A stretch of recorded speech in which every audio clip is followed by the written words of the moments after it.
The top team in the National Hockey League coming into tonight, not only leading the Central Division, but the Western Conference and the entire league. Good to see him back. It was a scary-looking collision into the end boards in Dallas the last time we saw him.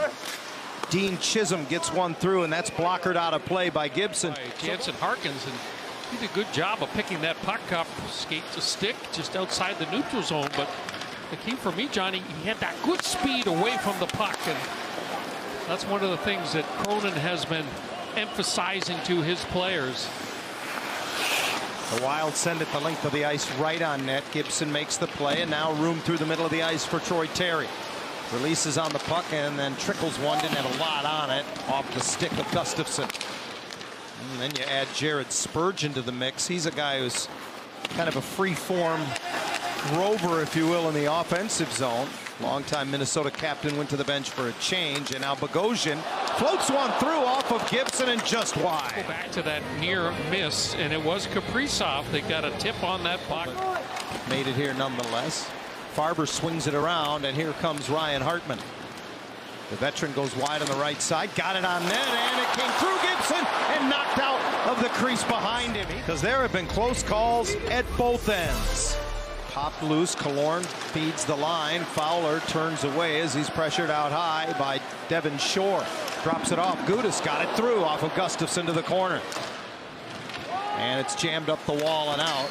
Fowler unable to keep it in as Shore knocks it back. And here's McTavish. He hit the goal post. Oh, boy. McTavish does a great job of here on this one. And the goal post keeping McTavish from scoring. Rossi does well to take it off his skate, get it to his stick, then separated from the puck by Drew Hellison. Around the perimeter, Bogosian tees it up, and that's kicked out by Gibson. As Gustafsson pushes this one away from his goal crease, and Kaprizov headmans for Rossi. Across the line, Marco Rossi drops it off. Boldy hooks it back to him, and here's Kaprizov trying to stuff it from behind the net, and Gibson gets to the post to his left and freezes it down.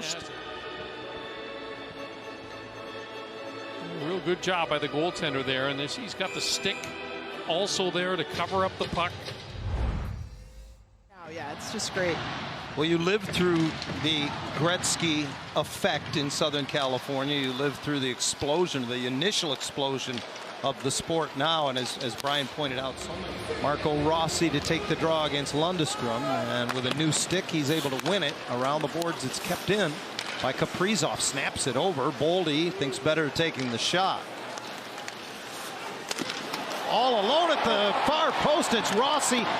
Gibson got a piece of it, but he didn't get it all, and it's 1-0. Yeah, it's Kaprizov again that makes that pass.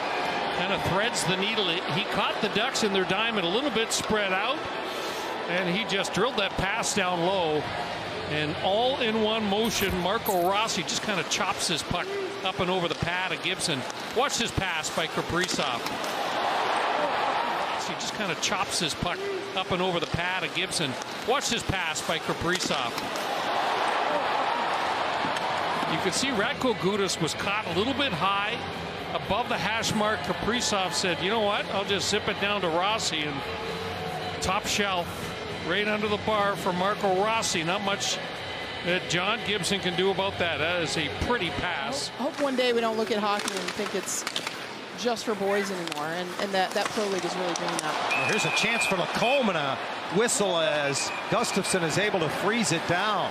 One of the best chances of the night, and Lacombe coming very close to tying things up. He won the medal, the impact that it had on the game.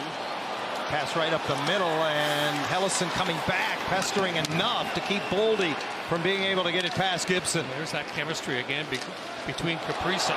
There's a chance at the other end. Leeson in, and it's Gustafsson's turn to turn him away. Chance. Brett Leeson with a real nice move to get in.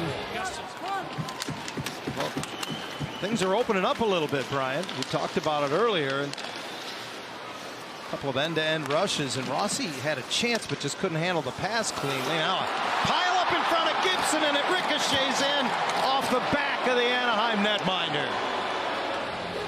Puck changes direction. It's thrown towards a pile of players in front. John Gibson doesn't know where it is, and inadvertently ends up knocking it back into his own net. Watch as he spins around back of that left heel.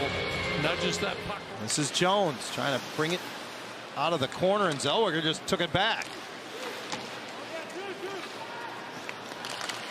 Jones right on the goal line, walks it into the crease, and it's loose to the left of Gibson. We actually are the first brother-sister duo to play professional hockey ever, I think. And I'm the first woman to play a non-goalie position pro. Oh, wow. Boldy with a slam dunk on a nice passing sequence by the Wild. It's now 3-0 Minnesota. It has gone downhill fast. And John Gibson is left alone. Matt Boldy, they're not going to get any easier than that. Again, is Kaprizov protecting the puck. They just pass it around the Ducks. Not a lot of bodies being taken, and the sticks unable to intercept those cross-ice passes. When you can move the puck laterally twice. Week or so.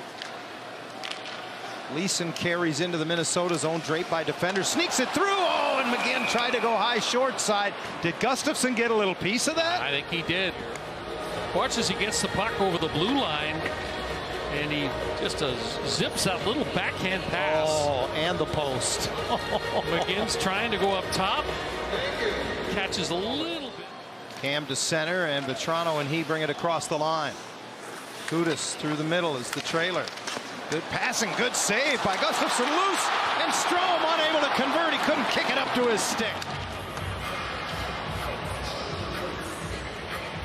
The Anaheim penalty box door is open as we get another look at that Strome chance. He kicked it up. It was the stick of the defenseman. Is that Spurgeon who kept that out? Yeah, it was Spurgeon that got in there. Only Ryan Getzlaf has played more games than Fowler and Perry. Had he not missed 11 games due to an upper body injury. Their top players that are in the lineup are the difference makers. It's not the depth players that are getting it done for them. Yeah, their best players have been their best players. Boldy looking for a hat trick. It's loose and converted on the rebound. Kaprizov is there to make it 4-0. It just stands out for me. Watch Foligno in front of the net. I mean, it makes all the difference in the world for goalies when they don't see that original shot. And I don't know if it was Kaprizov that got a touch on it or Foligno that got a touch on it, but that puck changes direction at the last second, and then you see both Foligno and Kaprizov. Affiliate, the Iowa Wild, that plays in Des Moines, as evidenced by their lineup here tonight. As the Ducks finally get on the board. And it's a redirect from right in front of Gustafsson. It's Fowler who just kind of wrists it towards the net. And again, I think out of in front of the goal. Leeson does a good job of hanging on to that puck, and this time it's two players in front of the net. McGinn is going to get a touch right off the shaft of the stick. Watch this. And he just kind of bunts it past the blocker of the goaltender, Gustafsson. Simple play. Point. Zellweger snaps it over for Vetrano. Under a minute to go in the power play. 2 minutes to go in the game. Right on the doorstep. McTavish trying to convert. Zellweger hands it off. Vetrano, nice kick save, rebound, loose, and he stretches the left leg out to Rob Killorn. Back to that stop moments ago. This is amazing. And there's one good save, and the puck's going to end up down low, and it hits his stick. He just swings around. I don't know if it's a stick or his pad. We'll get a look at it here, but this is just an amazing stop by Gustafsson. Watch this. Killorn waits. Oh, it's the pad. He got his pad on it. Look at his back, his face. Misses off the end boards. Lacombe will be first to it. The penalty to Hartman will expire in 5 seconds as Lacombe loses it in the neutral zone, and it's sent into the empty net by Yakov Trenin, his first of the season, and it'll officially be a short-handed goal. And then Jackson Lacombe, we got a feel for him. He just mishandles it. John Hines was talking about wanting more out of Trenin. Well, he finally got a little more out of him. Final minute of play as the Ducks wind it around. Chisholm got it in front, tipped right on by Reese Johnson. And he will skate away the final seconds, and this one is in the books tonight at Honda. on to center. Minnesota with a 5-1 victory.